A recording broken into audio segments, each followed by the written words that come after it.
Well, this meeting will come to order.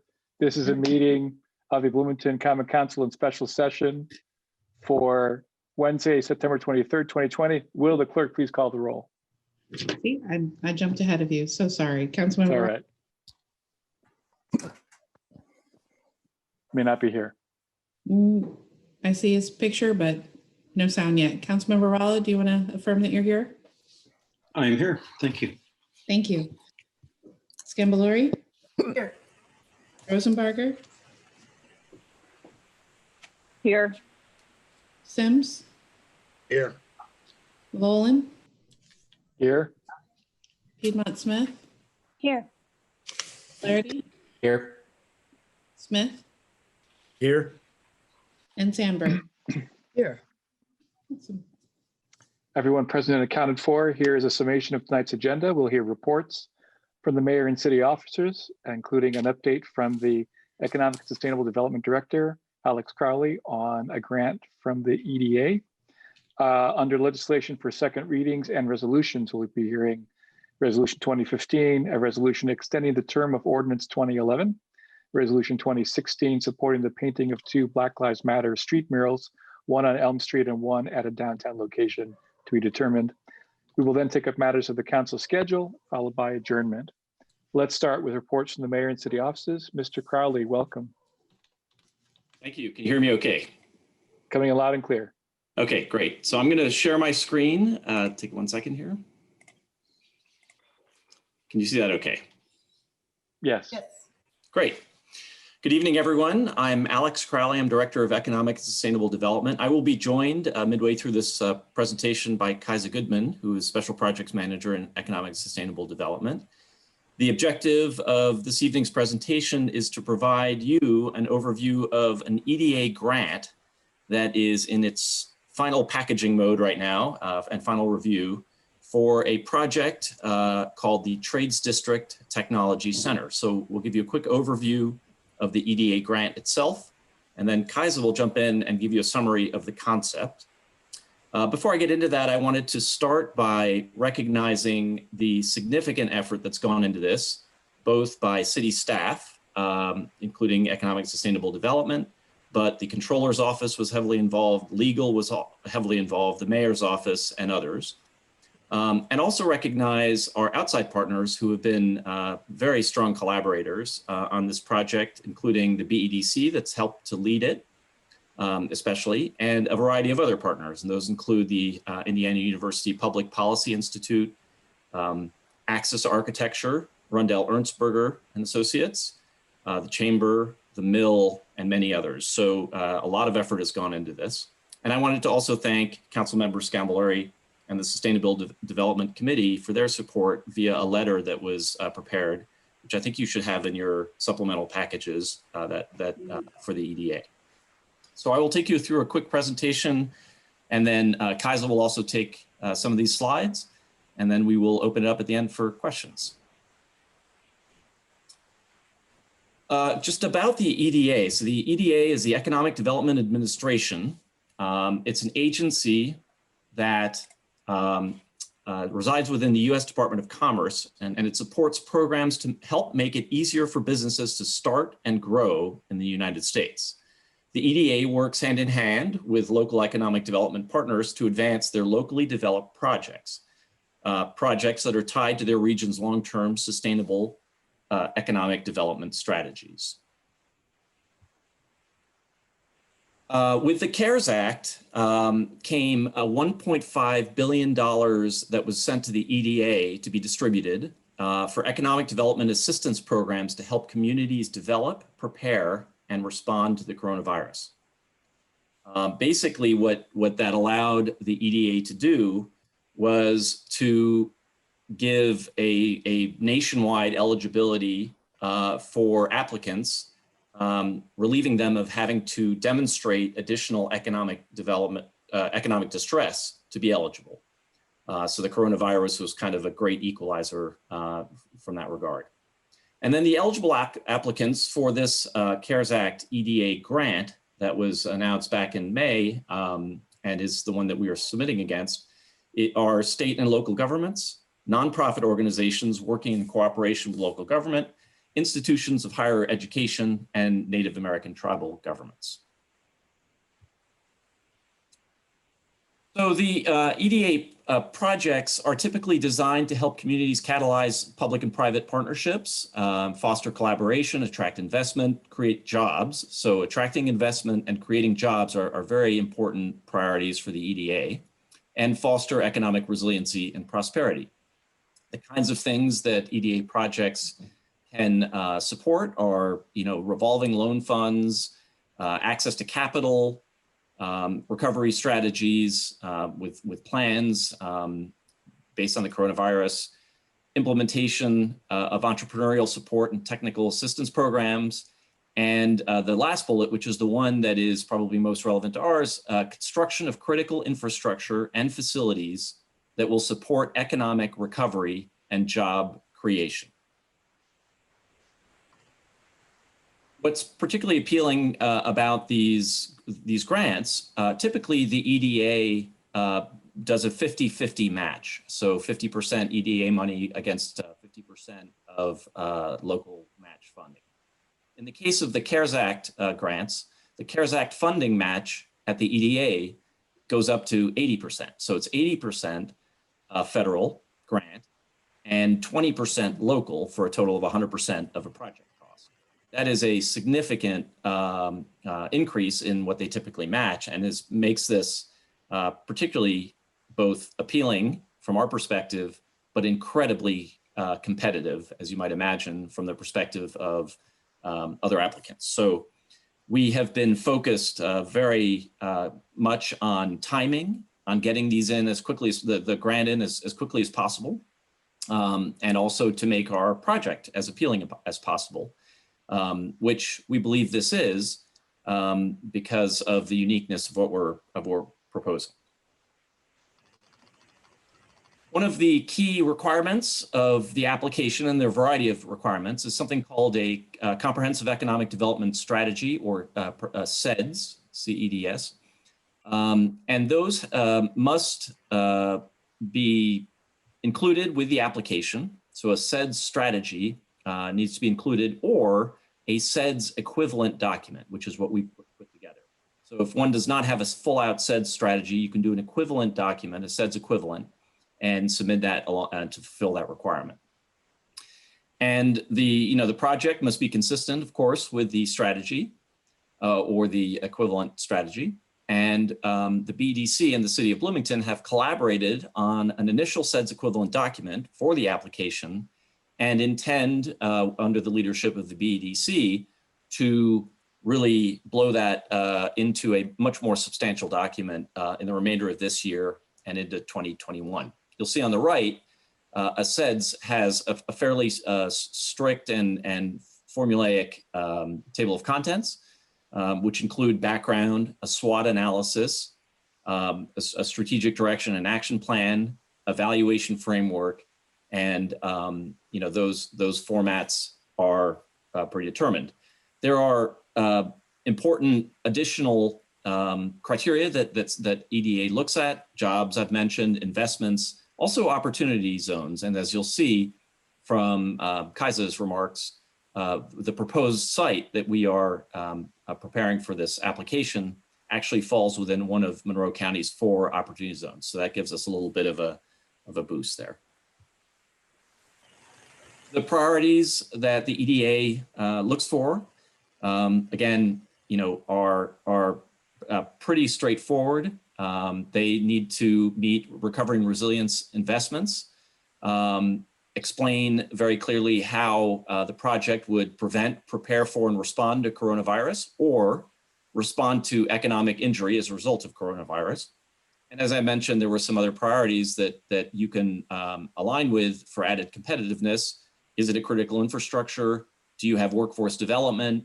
Is there any manufacturing component to it? What's the impact on exports and foreign direct investment? And then again, does it fall within an opportunity zone? So I will pause here. I will turn it over to Kaisa to pick it up. I will keep running the slides for her, and then we'll come back at the end and address any questions you may have. Kaisa? Thank you, Alex, and thank you to the council for your time this evening. So to pick up where Alex has left off, the vision for this technology center is to stimulate future tech company growth and employment opportunities in the city, across the county, and in fact, across the South Central Indiana region known as the Indiana Uplands.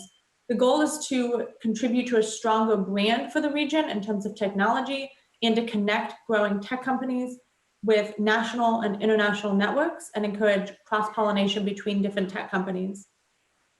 The mission of the Trades District Technology Center is to advance South Central Indiana tech employment and growth, as well as the commercialization of technology. So we've referred to this as a tech hub several times, and I just kind of want to clarify what we mean by that. So there are two main components to this. One is program and services. Commercialization services and other programming will be designed to help mid-sized and growing tech companies grow, and will also develop our economic competitiveness with an industry that is future focused and has diverse employment options.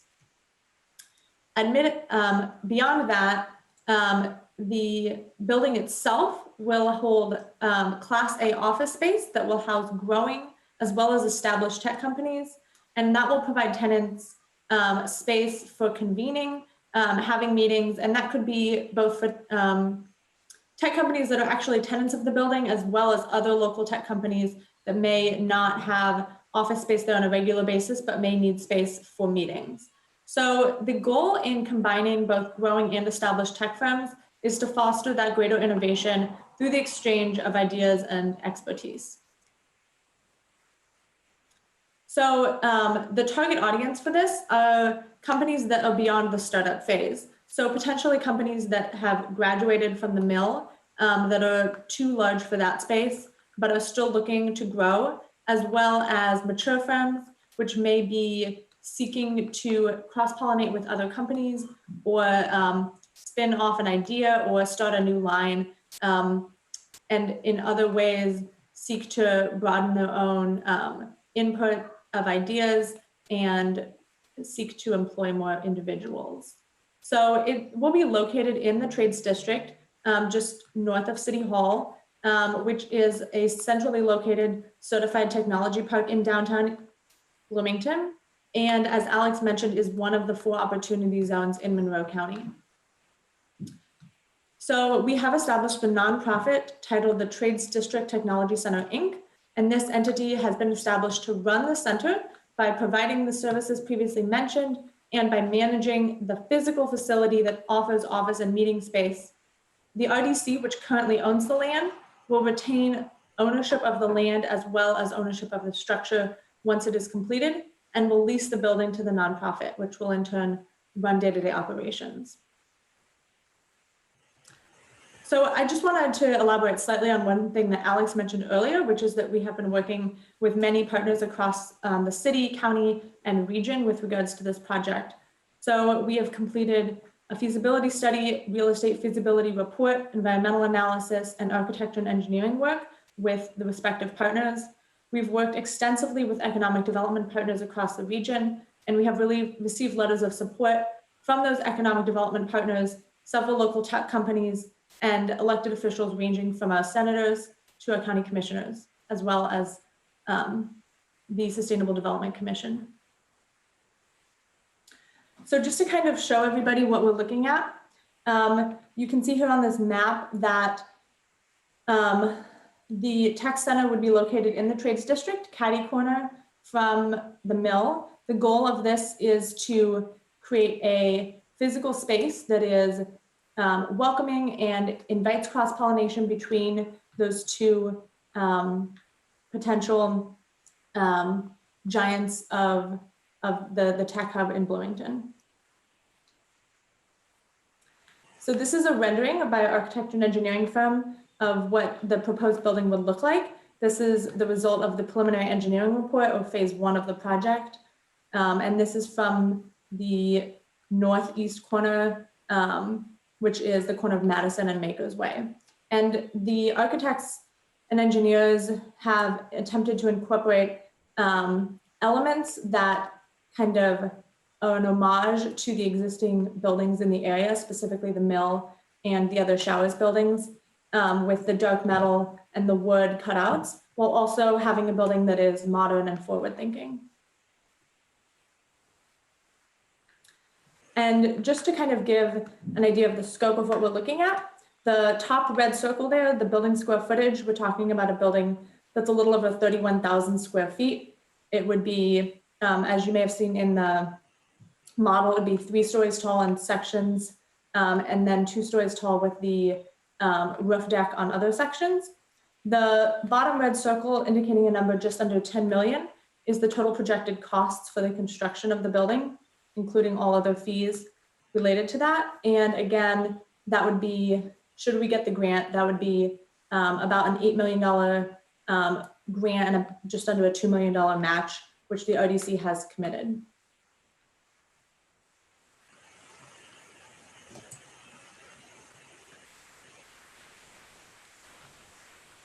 Alex, I can't hear you.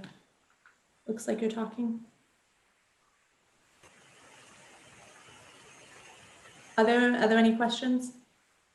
Thank you for the presentation. If you would unshare screen, please. Thank you.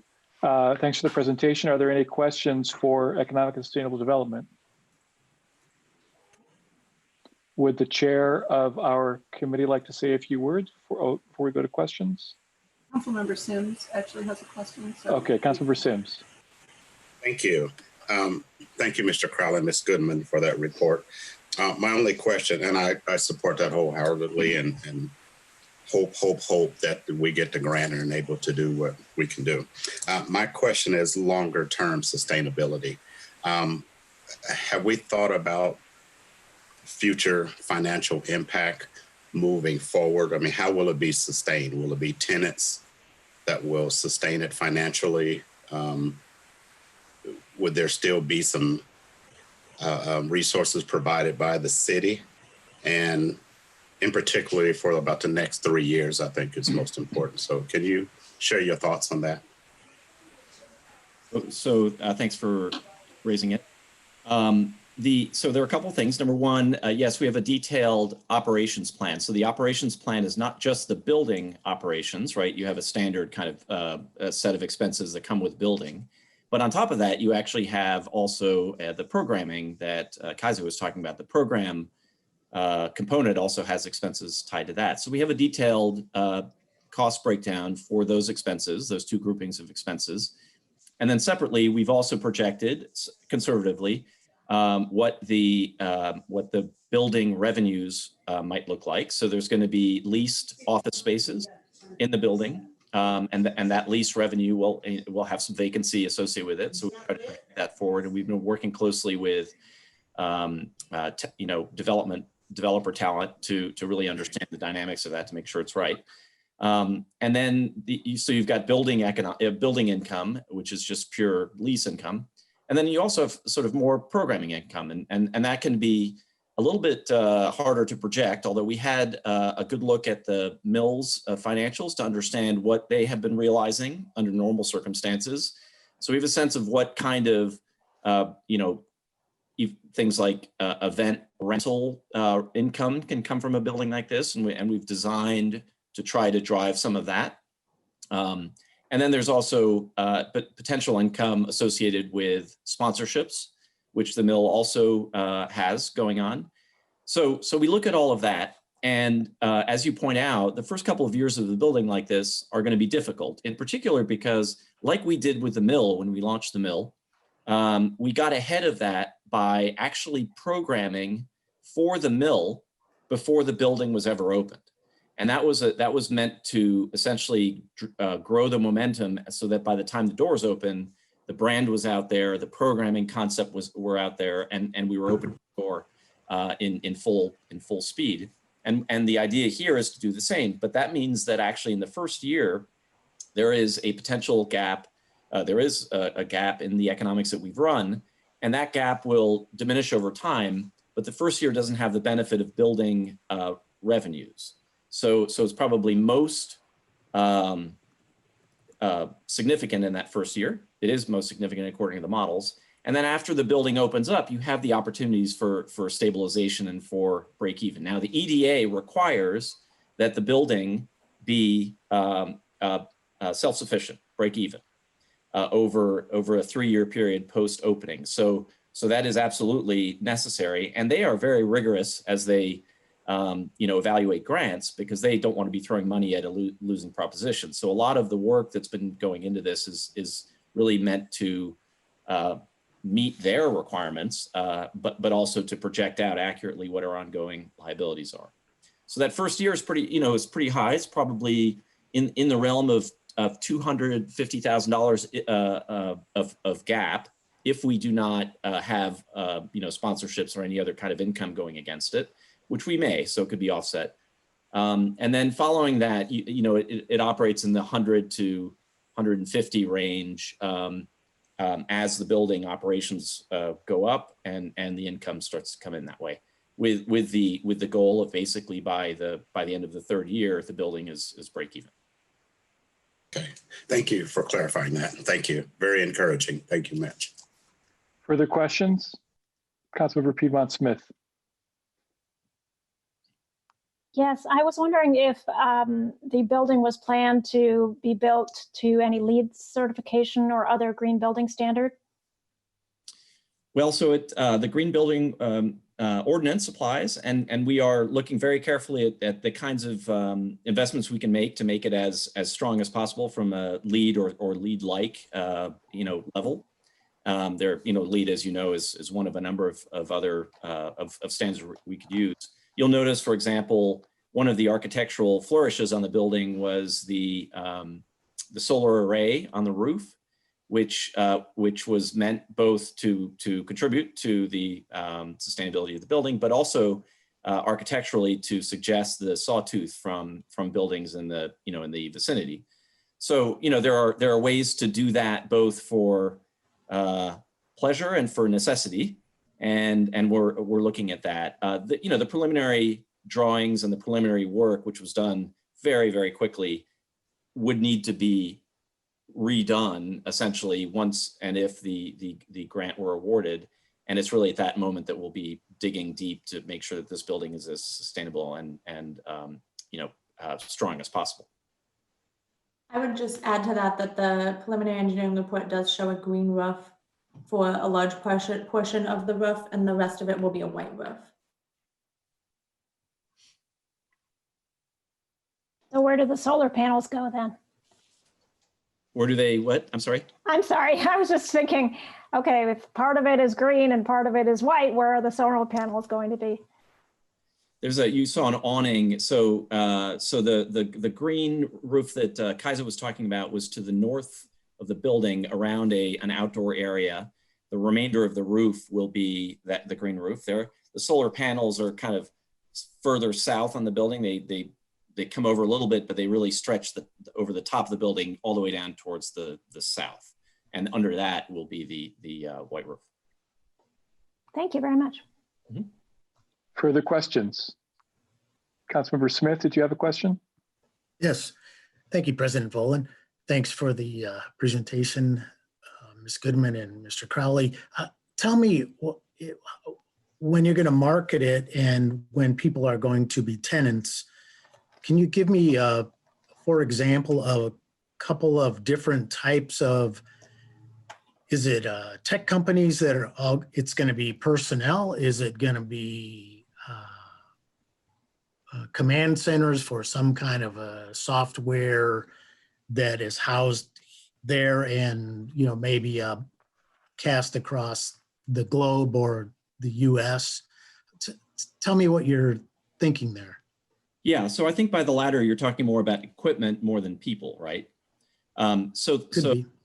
Yeah, in this case, we are really, this is really more of an office building. So we're not trying to create a data center, for example, where it's a whole bunch of machines and it's, they quietly hum and nobody's in there. This is very much an office building. And the reason for that is because the purpose of it is to create the environment for companies to interact, to take advantage of the programming.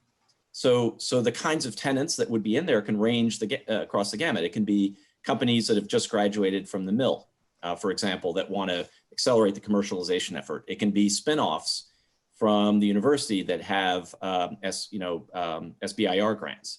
It could be actually, a department or a group from an existing larger tech company that is working on an innovation. And it also could be a company that we've been able to attract in from somewhere else that may have want to put a footprint in Bloomington. So there's kind of a wide array, but to answer your question specifically, this is people, not equipment focused. Thank you. I just kind of wanted to get a sense of what you're thinking there. Thank you. Thank you. Thank you. Further questions? Seeing none, thank you, Mr. Crowley and Ms. Goodman, for the effort. Good luck, and let us know how it goes. Will do. Thank you very much for your time. Thank you. Okay, next up, we have legislation for second readings and resolutions. Yes, Mr. President, I move that Resolution 20-15 be introduced and read by title and synopsis only by the clerk. Second. Motion and a second. Will the clerk please call the roll on the motion to introduce?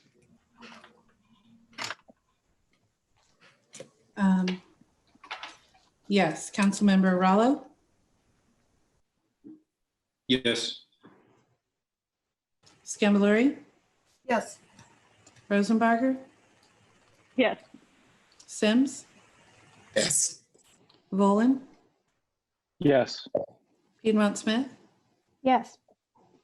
Flaherty, Yes. Smith, Yes. Sandberg, Yes. Will the clerk please read by title and synopsis?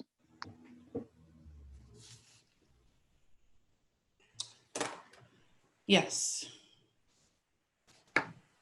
Resolution 2015, a resolution extending the term of Ordinance 2011. The synopsis is as follows. This resolution extends the term of Ordinance 2011, which is set to expire on September 30th, 2020 to December 31st, 2020. Ordinance 2011 waived certain formalities contained in the Bloomington Municipal Code related to signs and seating encroachments. The temporary suspension of these formalities has assisted the local business community as it copes with and recovers from the ongoing COVID-19 pandemic. Thank you. Mr. President, I move that Resolution 2015 be adopted. Second. Who is here to present this resolution? Hi, it's Alex Crowley again. Mr. Crowley, please go ahead. Director of Economic Sustainable Development, and I also will be joined by Kaisa Goodman. First of all, I wanted to thank the council for all of the significant work the council's done to support COVID-related recovery programs. You have been instrumental in a variety of different ways, including the food and beverage funding for the Rapid Response Fund, previous support for the reopening efforts via the ordinance referenced here. And all of these efforts, as a reminder, are within the context of the Economic Stabilization and Recovery Working Group. And thanks to Councilmember Scambaluri for being part of that, which was set up by Mayor Hamilton late March and worked aggressively to try to institute a variety of different measures again to try to address some of the COVID economic impacts and other impacts. The group, as a reminder, included ESD staff, the Chamber, the BEDC, the Mill, CDFI Friendly Bloomington, Councilmember Scambaluri, and also County Councilmember Jeff McKim. The ES&R group, and I suppose all of us expected the situation to be different by now, but it's not. In no small part, I should say, because the federal government has not been able to muster an appropriate response. So while we expected that the original September 30th date in Ordinance 2011 would be extended, we had hoped it wouldn't be in the midst of a continuing desperate situation. So Kaisa from ESD will take you through the details, but we're broadly seeking an extension of the signage and closure efforts through December 2020, which will provide us time to retool and then better organize for the spring, because unfortunately, we expect ongoing support will be required well into 2021 at least. So I'll turn it over to Kaisa to take you through some quick details. Thank you, Alex, and thank you again, council members, for your time. Like Alex said, I'm just going to give a brief update on some of the parking and outdoor dining modifications which have been made in the downtown area, as well as to discuss Resolution 2015. So there are 4 related items here, which are the pickup drop-off zones, parklets, relaxation of signage guidelines, and the weekend closures of Kirkwood. At the June 17th council meeting, this council voted unanimously for Ordinance 2011, which recommended that portions of the Bloomington Municipal Code be temporarily suspended due to the ongoing public health emergency, with the effects that some blocks of Kirkwood have been closed on the weekends in order to accommodate outdoor dining, which is both financially beneficial to the restaurants and provides patrons and servers with safer outdoor dining options. Additionally, sign permit requirements were relaxed in order to stream the sign permitting process for downtown businesses. As you know, Ordinance 2011 implemented these changes through September 30th of 2020. And as we reach the end of September, it is clear that the public health emergency persists, as does the need to provide safer dining options and the related economic relief to restaurants. Tonight, therefore, we present Ordinance 2015, which extends the code adjustments present in 20-11 through the end of this year. We do recognize, of course, that feasibly cold weather will prevent restaurants from taking advantage of outdoor dining through the end of December, but this resolution gives us the ability to offer these accommodations while the weather permits. And we will continue working with our community partner, the Kirkwood Community Association, to make specific determinations of which weekends it is feasible weather-wise to close certain blocks of Kirkwood. And just as an update, at this time, the participating blocks in the weekend closures are the 2 blocks from Indiana to Grant and the 1 block from Walnut to Washington. And these blocks are determined based on consensus from establishments on each block of Kirkwood. I also wanted to update the council that based on the timeline imposed by Ordinance 2011 in June, the parklets and the pickup drop-off zones were also initially implemented through the end of September. These 2 adjustments were implemented by the Board of Public Works and therefore have similarly been extended by the Department of Public Works through the end of the year. Like the Kirkwood closures, the parklets will continue as weather allows. And since the pickup drop-off zones are not weather dependent, they will more certainly continue through December 31st. For all 3 of these innovations, we have solicited feedback and received unsolicited input from affected businesses and residents of the community, both directly and through our partners at the Chamber of Commerce, Downtown Bloomington, Inc., and the BEDC. As with anything, the responses are not monolithic, but they have been overwhelmingly positive. The concerns we've heard include individuals unhappy about their inability to park on Kirkwood during the closures. Some businesses are less enthusiastic than others about the outdoor space. There has been some concern from businesses about the consumption of parking spots, and there have been some businesses who have wanted parklets or pickup drop-off zones added. Whenever possible, we have made those adjustments, such as adding or removing the pickup drop-off zones or parklets to accommodate the affected businesses. The positive feedback we have received includes comments that outdoor dining has generated thousands of dollars in additional income for restaurants, and that the pickup drop-off zones have made it easier for their patrons to run into a store or a restaurant. With regards to the signage relaxation measures, we have received feedback from the planning department. The businesses are using the temporary sign leniency to bring additional attention to their businesses in the downtown area. That concludes my report, and I'm happy to answer any questions. Thank you, Ms. Goodman and Mr. Crowley. Are there questions about Resolution 2015? Before I entertain any, I'm going to ask a procedural question. Mr. Lucas, this is indeed a resolution and not an ordinance, correct? And if so, can a resolution extend the term of an ordinance? Yes, so in Ordinance 2011, the council passed back in June, it stated that the term of that ordinance could be extended by resolution of the council, either because the public health emergency hadn't ended, which ended up being the case, or optimistically, if it was over, the council could decide still to take up a resolution to extend those provisions. So yes, the ordinance adopted back in June allowed for this process. Very good. Thanks for that clarification. Are there questions for ESD from members? Councilmember Flaherty. Yes, thank you for the updates and all the efforts on that front. I think it's been very helpful for a lot of businesses. I wanted to double check on the Parklet program specifically, which I don't think was part of this this previous ordinance. And do I understand correctly that is it either that no code changes had to happen and Board of Public Works was sufficient to implement those changes, or is it that the relaxation of code provisions that we provided previously via this ordinance were enough to cover what was needed for the Parklet program as well, or something else that I didn't just outline? I'm going to actually ask, I don't know if Mike Rooker is on the phone. Yes, I'm here. Can you address that? Yes, so I think it's the second thing, Councilmember Flaherty, that the Board of Public Works had a sufficient authority to take that action without the City Council. Okay, and did they have to update that action to extend as well, or was that not facing the same terminus? Or I believe Ms. Goodman mentioned that maybe the Department of Public Works had moved to extend this or something.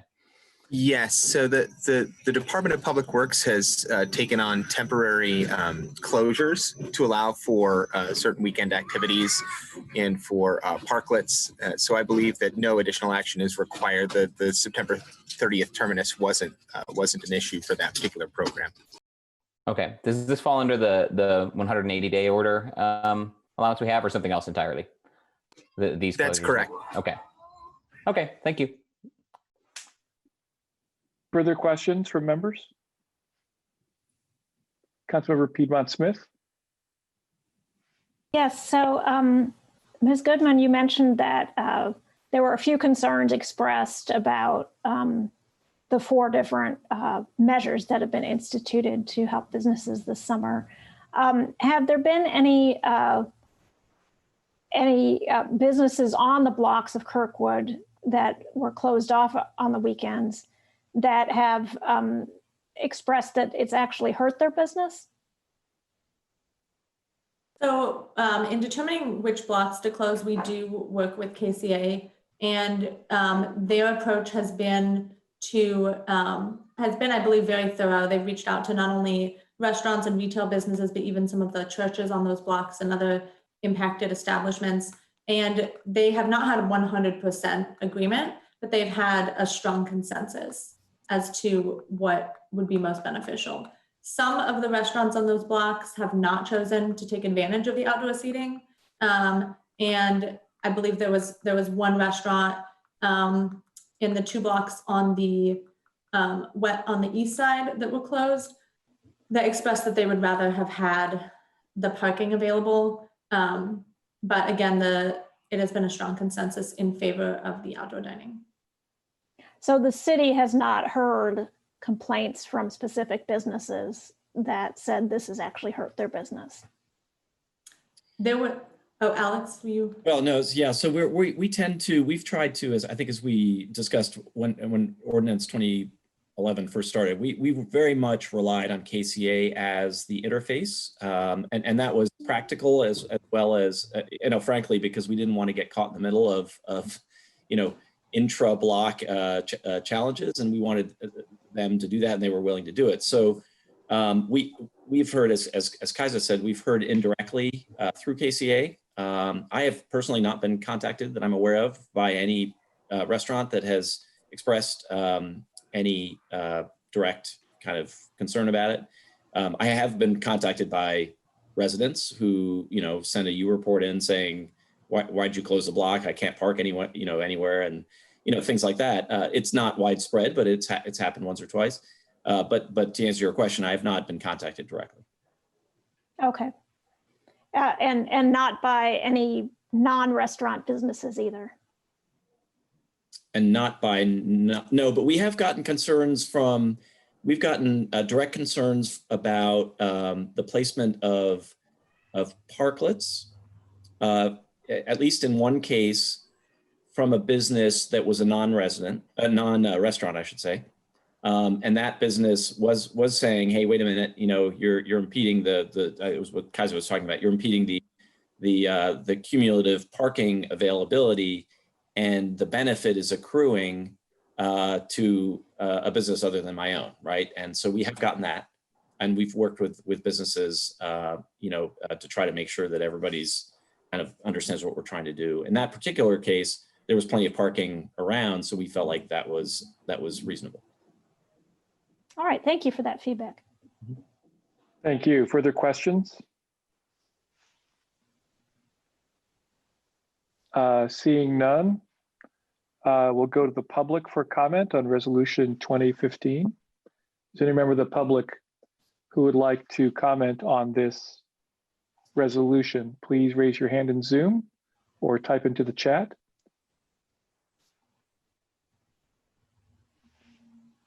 Who is checking questions tonight, Mr. Lucas or Ms. Bolden? I don't know that we discussed it too much, so.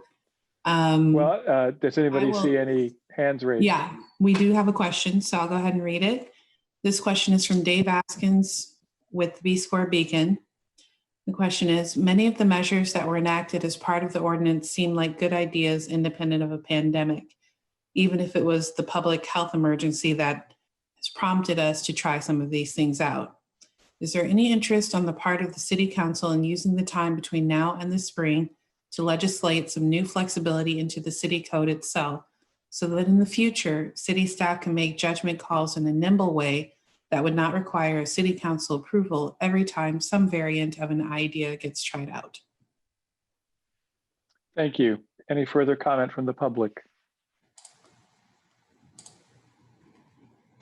First call. Second call. Please raise your hand in Zoom or type into the chat. Final call. And we're back to the council for further questions or for comment on Resolution 2015. Councilmember Piedmont Smith. Yeah, I just want to say I have enjoyed sitting in the middle of Kirkwood Avenue and having my dinner there, and not feeling any concern about the virus because I'm out in the fresh air. And I know that the two restaurants that I have patronized on Kirkwood out in the public right of way, they both have said how helpful, the managers have said how helpful this has been to their business. So I think it was a good idea, and I'm glad to support continuation of this effort. Very good, thank you. Further comments, Councilmember Flaherty. Yes, I'll echo Councilmember Piedmont Smith's comments as well. And I think we all feel good about how this has been able to help local businesses. And I'll mention, as I have in the past, that I do think these are good programs, even absent the pandemic. And whether it's street closures or parklets in particular, we've talked about before in some of our meetings as something that could be nice for a longer term program.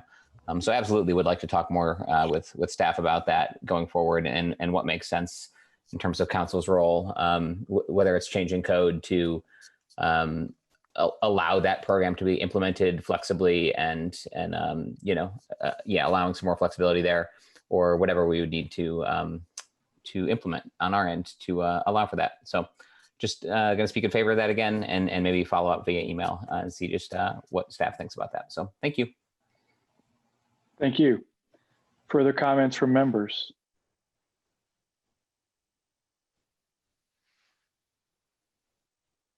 Last call for comments from members. I'll say a brief bit. I predicted this when Ordinance 2011 passed and asked why we just couldn't do it through the end of the year.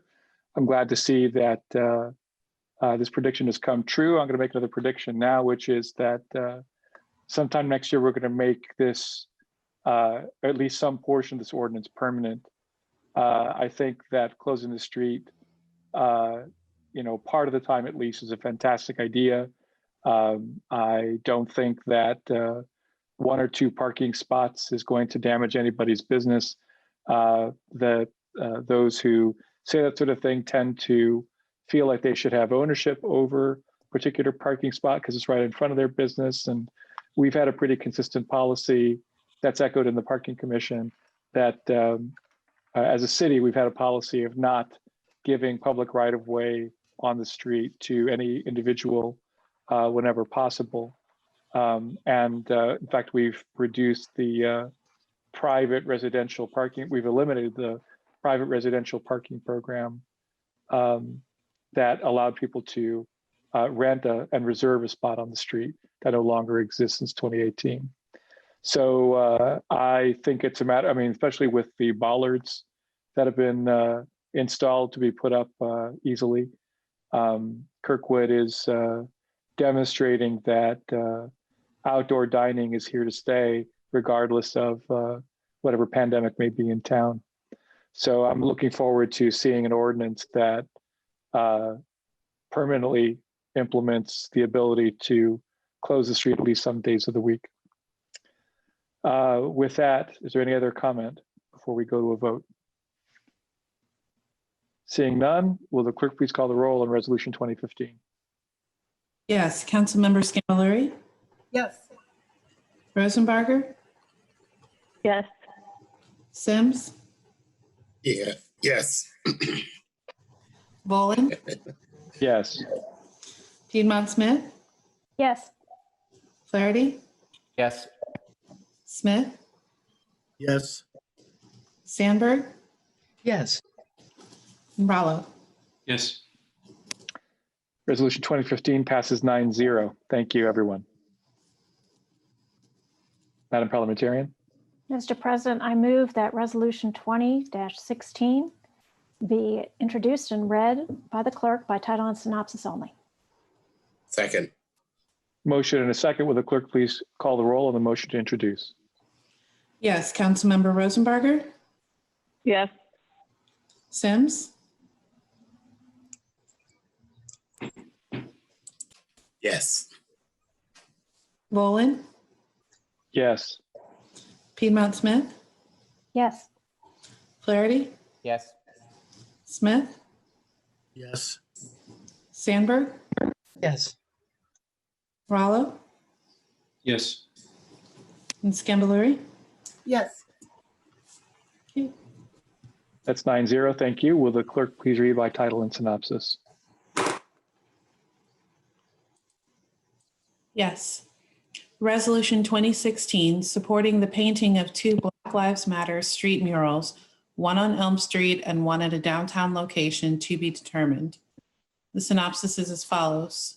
This resolution endorses the painting of 2 Black Lives Matter murals in the public right-of-way, one on Elm Street in Bloomington and one at a downtown Bloomington location to be determined, and calls on the Board of Public Works to permit this use of public right-of-way for public art that supports the cause of anti-racism and promotes justice and equality for our Black and Brown residents and visitors.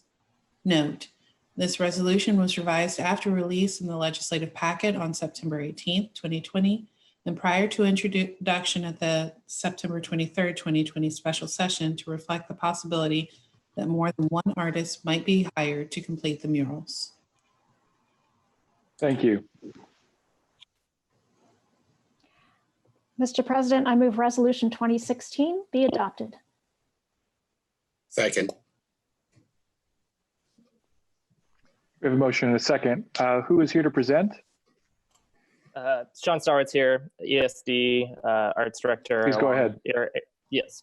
Well, thank you all so much for this opportunity to speak with you on a day of infamy in a lot of different ways. September 23rd is historically the day that Emmett Till's murderers were acquitted. And as we've seen in Louisville today, the justice system failed Breonna Taylor and her family as well.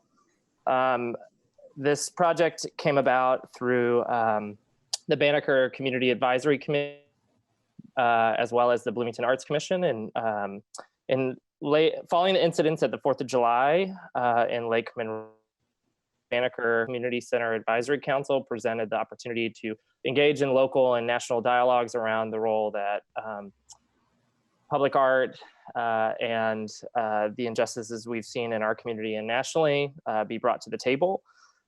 Through the Banneker Advisory Council. They recommended the creation of Black Lives murals in Bloomington. As of August 8th, it was taken to the Bloomington Arts Commission and approved.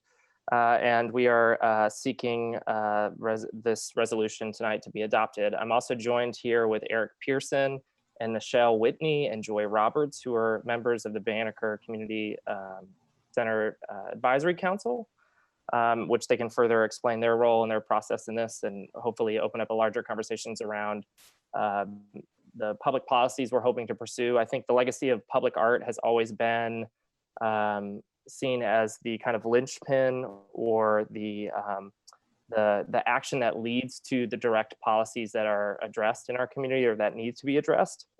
And tonight, thinking that you support this anti-racist strategy in our community for a more just and equitable community. And I'd like to hand it over to Eric Pearson and Michelle Whitney and Joy Roberts for their. Before you go any further, could we have all three of them enabled, thank you, to be visible on screen?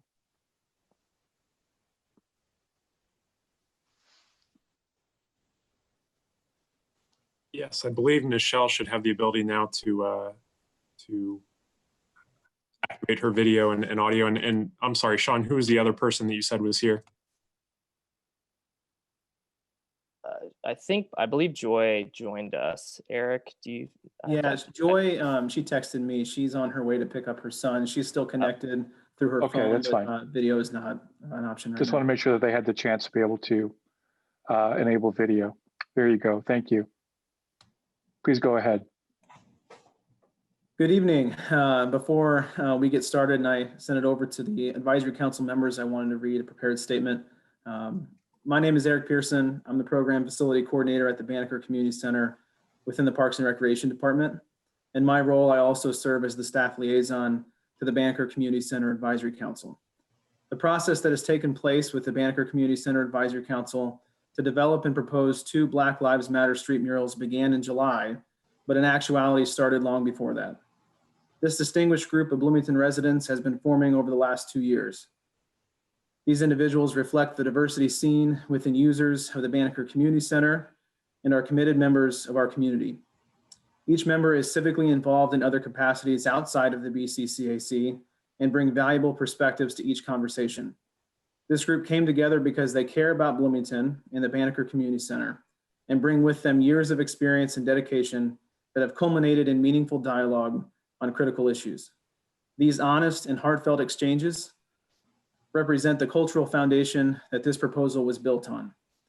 I want to thank each member of the BCCAC, as well as my fellow City of Bloomington employees who've been involved for their time, effort, and dedication to this process. This proposal has brought multiple city departments together, working with a group of community members to make an impact sought by and for the community we serve. Within Banneker, we are extremely humbled and grateful to be seen as a potential catalyst for such engagement. It truly represents the core of our mission within the Parks and Recreation Department. While this has been an exciting and worthwhile professional endeavor, it has great personal meaning for me. As a lifelong Bloomington resident who participated in Banneker programs as a youth, this experience has brought with it many learning moments and emotions. I am personally honored to have developed such close working relationships with members of the BCCAC and countless others over the years who have helped me better understand my own community. These relationships represent an ongoing process by which I have learned and will continue to learn about my own privilege, the pain the Black community experiences, and the call to action to join those who have worked passionately for freedom and justice. To be a small part of this process, going through different stages of approval and bringing in more and more people along the way, has allowed my professional career and my personal beliefs as a Bloomington resident to collide in a way that makes me feel whole. I am proud to work with these individuals and be their ally and their liaison. Black Lives Matter. This proposal reflects the opinion of the Banneker Community Center Advisory Council only and does not necessarily represent the view of the City of Bloomington. The Banneker Community Center Advisory Council is composed of residents who serve as volunteers to inform and advise their fellow residents, city staff, and elected officials. This proposal is for informational purposes only. With that, I will send it over to members of the BCCAC for them to introduce themselves and present the proposal. Thank you. Thank you, Eric. As it was mentioned, my name is Nichelle Whitney. I do serve on the Banneker Community Center Advisory Council, and you may have also seen me in a number of other capacities, including as the chair of the Monroe County Women's Commission. So thank you all for having us. We've presented this proposal a number of times, so I'll today really highlight or just give some high-level key points from the proposal, but then also bring forward this conversation about accountability. So the proposal, essentially what we're asking is that the city of Bloomington join us in a commitment to erecting 2 Black Lives Matter murals, the first and the primary location being on Elm Street, outlining the Banneker Community Center. It is a community engagement effort in which we have requested different designs from local Black and Brown artists that will we're looking at 3 different artists, and each of them will be responsible for designing 1 word of the entire Black Lives Matter mural. We're looking at ways to engage the wider community as well with respect to COVID-19 precautions, and so we're still actively exploring those opportunities. And we are still actively exploring a second location for the mural. One thing that I want to appreciate and acknowledge that Sean made some opening comments that give honor to Breonna Taylor and Emmett Till tragedy. So part of what we're asking for a partnership is not just to paint the murals or to support painting the murals, but that there are also points of accountability that come along with this. Some of the Banneker Community Advisory Council members have suggested things such as supporting Black, Brown, Indigenous people of color businesses, thinking about how can we allocate support and maintenance for Reverend Butler Park, looking at what other grants and funds can be allocated for quality of life and workforce attraction for Black and Brown people here, and so many other things, a lot of strategic initiatives. But while we know that we could dream up a list all day of all the things that we would love to see, we're really interested in partnering with you guys in a working session, a working meeting, not at this time, but a time where we can get together and talk about some shared objectives and accountability points that the council feels that they can commit to, the Banneker Advisory Council, as well as the City Council. We have been having many conversations with many groups across the community, and there's a wide support for this. And so today we are hoping that you guys will join us in support. I'll pass to anyone else from the council that has any final remarks or questions. And if not, I'll pass back to Eric. Thank you.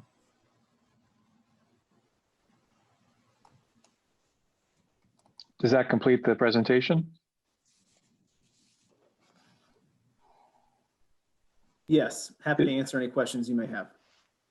We thank you all for the presentation. We'll go now to council members for questions. Are there questions from members?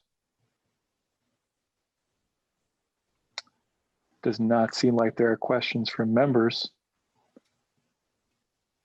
All right, seeing no questions from members, we're going to go to the public. If there's a member of the public who would like to comment on Resolution 2016, please raise your hand in Zoom or type into the chat. Madam Clerk, do we have any takers?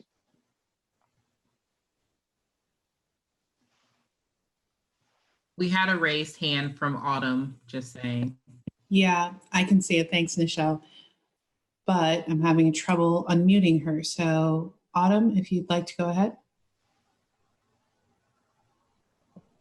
Please state your full name. Thank you. I'm Autumn Brunel. I am also a member of the Banneker Advisory Council, and I just wanted to echo everything that Nichelle said, everything that Sean said. I'm here to offer my support as well. I am not a Black community member, but I am an Indigenous community member. Oops, start my video.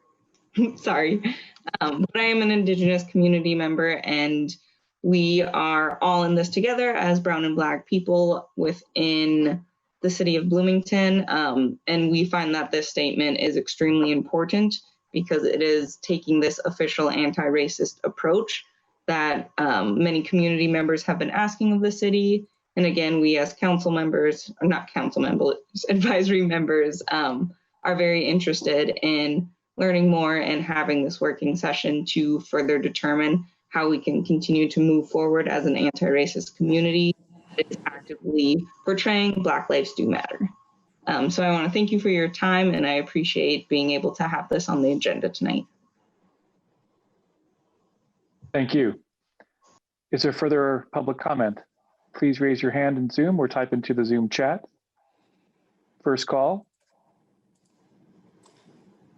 Second call. Final call for public comment on Resolution 2016. Seeing no further public comment, we come back to the council for debate. Is there final comment from anyone on Resolution 2016? Councilmember Sims. Thank you. I'd like to thank everyone for the presentation we received tonight. I'll start with Mr. Starowitz, Mr. Pearson, Ms. Whitney, Ms. Roberts, and finally Ms. Brunel. But if I missed anyone else that's on the Banneker Community Center Advisory Council, I am very appreciative of all their hard work as well. As many people know, local government comes with a lot of moving parts and different things that we have to do. So I'd like to recognize that this resolution that we're talking about tonight has unanimous support from the Office of the Mayor, Community and Family Resources Department, the Economic and Sustainable Development Department, and Public Works. Why I think this is so very important, I am very, very, very happy to support it this evening. And there is a connection on where I'm about to go, I think, so bear with me. But this fall, the Indiana Daily Student, or our IDS, launched a Black Voices section to increase representation for Black students on IU's campus. It goes on to say that the Black Voices section will give students a space to share stories about being Black. For example, Black students can voice concerns, share successes, celebrate Blackness, and discuss injustices. Lastly, a part of that article, it says is not only will it give Black students a voice, but the section will also educate others on campus and in the local community on what they can do to contribute to the fights towards injustice. Jacqueline Ferguson is the Black Voices editor to IDS, and Mr. Jacob DeCastro is the editor-in-chief. They deserve a shout out as well. Now, why I read that part, at the start of this movement, actually months and months ago, with social inequity movements, many of us felt change. We felt change was coming, policy-wise, practices, even laws. And these are some of the results of some of those changes that we felt coming. For the IDS to have a Black Voices section created and supported by the media school and funded, I might add, in order to give folks a voice so that we can educate one another, I think is significant. Now that moves on to what we do here at the city.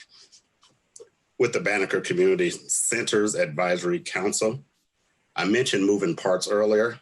That obviously had to go through some approval level at the Board of Parks Commissioners, as well as the Bloomington Arts Commission. So I think what's interesting with all this is that it gives us an opportunity in this mural in particular. What it will do is create dialogue, I hope, and that's what I foresee. And what that will serve to do is educate a broader local community on our racial equity issues. It'll create continuing meaningful dialogue and actions. And most importantly, we can talk about how many of those in the community can contribute to the fight towards racial justice. It just helps us chip away at the systemic inequalities and policies in our city and beyond. I am looking forward to being engaged in some of those conversations and see how we go. And again, I just want to thank the BCCAC. You say that real fast, BCCAC, for all their hard work. And I am very, very happy to support this evening. Thank you all. Thank you. I saw Councilmember Scambolery next, and then Councilmember Sandberg. May we still ask questions, or is this just for comment? You may ask questions. Well, I'll do both, actually. Thank you for this proposal. I am going to be thrilled to see this going forward. So thank you for your hard work on it. And it's very exciting. Just the one question I had, I appreciate the emphasis on involving Black and brown artists in designing the Elm Street mural. With the downtown mural, will we be emphasizing local Black and brown artists, or are we casting a broader net than that? It would be interesting to see if we could particularly support our local artists in all this too, but I would invite your thoughts on what makes the most sense going forward. Yes, and Eric can address specifically some other frameworks that the Banneker Community Center Advisory Council has sought. We sought local artists, Black and brown artists, to be commissioned for this work. We allocated funding, unfortunately, due to COVID-19. We had to cancel historically our Blackie Brown Arts Festival that has happened for was going to be in its third year at the Banneker Community Center.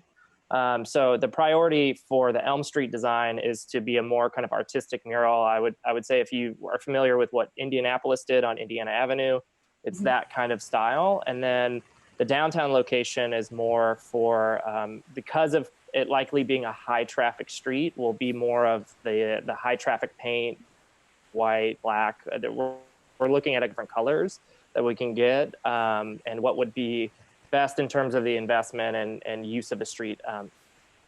Tires be dirty and can shorten the lifespan of the work. But as we move forward for the hopeful October install date, we're hitting the right kind of season for painting the streets, actually. So hopefully with low humidity and no rain will be a perfect time of year to paint this, and especially involving community members as well. We'll work with the Monroe County Health Department on how to physically distance each other and kind of come up with a project plan for the Elm Street design to be a community event. Great. Thank you. I look forward to seeing the designs. Good wishes as this goes forward. So. Thank you. Councilmember Sandberg. Well, thank you to all who have worked diligently on this. This is a wonderful movement forward that will be embodied in the creation of works of art. As a champion for the arts and as someone who has used the arts and theater pieces to help with a variety of social programs, when I was a volunteer inside the Monroe County Jail, we used theater as a way to open up dialogues and get people to express themselves in ways that sometimes is difficult to do. So I look forward to seeing this as well as other artistic adventures that we will see opening up in this time of tremendous turmoil in our nation, in our community, all across the country. These voices need to be heard. These artworks need to be seen, and I wish everyone well in the future execution of these projects. Thank you, Sean, and the Bloomington Arts Commission for whatever part they have certainly played in laying the groundwork for the Banneker Center. Wonderful news, and so happy anytime we can come together in common ground and raising our voices for social justice. Thank you. Thank you. Further comment from members? Councilmember Piedmont Smith. Yeah, I'd like to add my thanks to the members of the Banneker Center Community Advisory Council and all the city staff who have helped bring this forward. This is indeed an exciting project, and I'm looking forward to seeing it fulfilled. Of course, we already have Black Lives Matter on a mural that was kind of unofficially added to the mural in People's Park on Kirkwood, and I actually think that it has added to that mural. It was done very well. So whoever cleverly snuck in there and did it, I thought it was a good addition, because we can't say it often enough that Black Lives Matter when, especially in the face of injustices that we see on the judicial level and committed by people in power every day. Of course, this needs to be followed by action, and I'm committed to having community conversations in the coming year about public safety what it means to minority communities and underrepresented communities in Bloomington, and how we can improve public safety for everybody in an inclusive way. So thank you very much for this proposal. I'm happy to vote for it. Thank you. Further comment from members? Councilmember Rallo. Well, I want to thank those involved in this project. And I'd like to say that I overwhelmingly support Black Lives Matter, this sentiment. Often we see Black lives undervalued in our society, and as has been mentioned, all eyes are on Louisville this evening and Breonna Taylor, and there are injustices that need to be addressed and corrected in our society. That said, there is the sentiment, and then there is a political organization called Black Lives Matter, and they're often conflated. And this gives me some apprehension. That is, I am not in favor of using government funds to promote a political organization. I would be in favor of promoting the sentiment, but because the two are conflated and confused, it's left for the public to interpret which is being promoted by the city. So I understand that there are petitions, there are court cases and petitions of other organizations, political organizations that are challenging cities that have adopted resolutions like ours. And it's far from clear exactly how that's going to work out. I expect that we'll probably have petitions from perhaps other political organizations. So because of that apprehension, I will be passing this evening. Thank you. Thank you. Further comments from members? We're still in first round comments. Yes. Councilmember Flaherty. Yes, just briefly, I wanted to say that I'll be supporting this resolution proudly, and I appreciate the efforts bringing it forth in the presentation we heard tonight. As Councilmember Piedmont Smith mentioned, and others have too, of course, this is a statement of support, but one piece in a larger civil rights movement that we have a very high level of responsibility in furthering here at the city. I look forward to the ongoing conversations, training, and policy changes locally to address racial inequities where we have them, which are in many places. So looking forward to those next conversations, and in particular, appreciate Ms. Whitney calling for accountability and making sure that we are following up, and that this isn't just a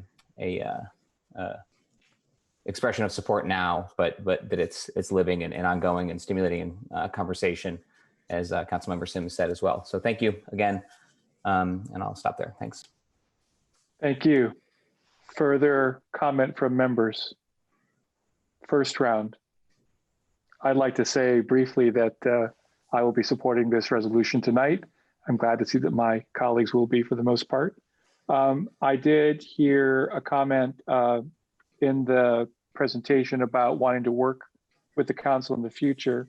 I want to suggest that perhaps the ESC department and the BCCAC would want to interface with a committee of the council, particularly Community Affairs Committee, Councilmembers Rallo, Sandberg, Sims, and chaired by Councilmember Smith. So I would suggest that if you indeed want to work with council members, work with a subset of them first to develop ideas and then bring legislation to the full council. Any of us will be happy to interact with you, but I think that working through the appropriate committee, the Community Affairs Committee, would be a good first step. So please get in touch with Chair Councilmember Smith, and he'll coordinate with you. All right, that's the end of the first round. Are there second round comments from members? Councilmember Sims. Thank you. Actually, in most cases, one bite of that was plenty for me. So what I would like to do is, I got a message from Miss Joy Roberts, and she can't get on video and her phone won't let her message. So she asked that I please thank everyone for her. Absolutely. And so I have done that. Thank you, Mr. President. Thank you, Mr. Sims. Any further second round comments? This is why we have second round. Councilmember Smith. Thank you, President Volin. Thank you, Ms. Whitney and Mr. Pearson and Ms. Starwitz for bringing this forward. It's a great idea. I think the murals will prompt some conversation, but I also was going to ask if there was a way that we can begin a more direct dialogue. So please get a hold of me and send me a message, and let's start that discussion and have some interface with interested parties, and we'll get that moving, and let's put something together and bring it to the council. So Thank you, Councilmember Smith. Thank you. Final comments from members. First or second. Thanks, Councilmember Smith, for jumping right in. I look forward to hearing some productive results from that engagement. With that, I'll ask for the clerk to call the roll on Resolution 2016. Councilmember Sims, Yes. Bolin, Yes. Piedmont Smith, Yes. Flaherty, Yes. Smith, Yes. Sandberg, Yes. Rollo, Pass. Camilleri, Yes. and Rosenbarger. Yes. Resolution 2016 passes 801. We go now to matters of council schedule. Mr. Lucas? Yes, thank you. There is a scheduled work session this Friday at noon, and I wanted to get a sense of whether council members would be interested and able to attend that work session. Possible topics could include a resolution that would go to the Monroe County Tax Council to adjust the rate for the dispatch center. This is an annual step that the Tax Council has to make that follows from the PS Lit Committee's work over the summer and follows from the adopted budget for the dispatch center. So it should be more straightforward than the more recent resolution taken up for the Lit, but that's coming up in early October. The other two potential items are transportation related issues. One is an update to Title 15 to implement some suggested changes to the neighborhood the neighborhood traffic safety program. And the other item would be to discuss some Title 12 updates, and there are various updates in that ordinance, including some sidewalk walk-around items and other items that fall under sidewalk issues. So perhaps by a show of hands, you can let me know if you'd like to hold that work session and if you'd be able to attend. Who can attend Friday noon?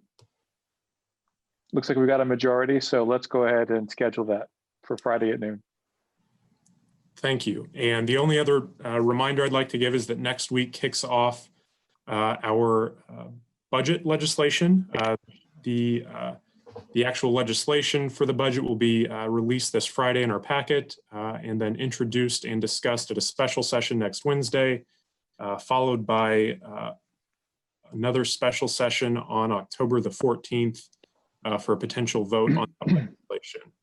I don't know if Councilmember Sandberg or I can provide an update, but Councilmember Sandberg, if you'd like to give an update on the Jack Hopkins application. Yes, please. Right, we are allowing an extension on that, and then I'm going to kick it right back to you, Mr. Lucas, to give the specifics on that. But given that this is the second round and we have not given as much leeway in terms of the nonprofit organizations that may be applying for this, that we are going to extend a little bit more time for them to pull those proposals together. So with those details, go ahead, Mr. Lucas. Yes, thank you. The original deadline was this upcoming Monday, September 28th. That deadline has now been extended until October the 2nd at 12 noon.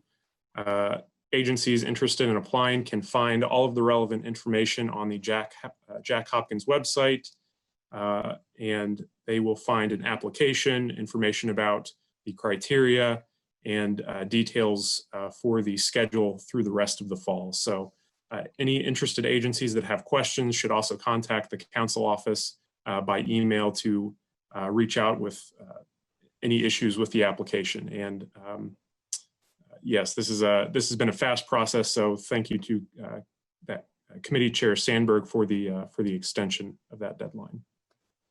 And those are the items of schedule that I have for this evening. Thank you, Mr. Lucas. Appreciate that. I'll now entertain a motion to adjourn. So moved. Second. All in favor, say aye. Aye. This meeting is adjourned. Good night, everyone. We'll see you next week, or see you Friday for the work session.